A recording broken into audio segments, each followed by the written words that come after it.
Ay qız, sən nəyə deyinirsən? Acımağın saatı var. Bitki pişir yeyim də. Bura bax, mənim halım zadım yoxdursa yemək pişirməyə. Çöldən sifariş ver gəlsin. Ay qız, çöldən mən nə sifariş verim? Bütün gün olsa çöllərdə yeyirəm də. Mədən pis günə qalıb.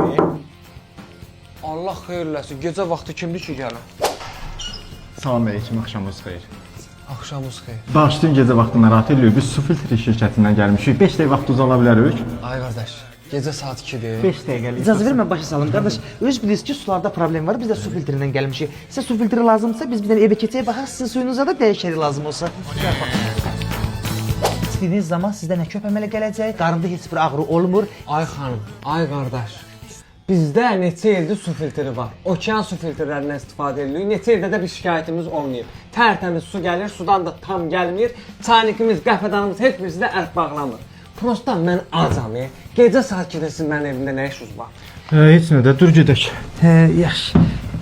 Qardaş, yaxşı yorğan döşəyimiz var. Çıxıb bura sizinlə biz kreditlə də veririk. Aylardan gözləyirik, istəməzsiniz. Bir dəqiqə mənə sən nə lazımdır? Nə?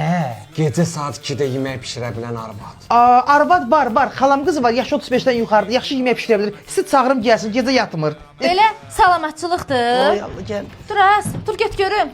Dur sən də gəl kuxnaya yemək pişirmişəm, ye. Tez ol, dur.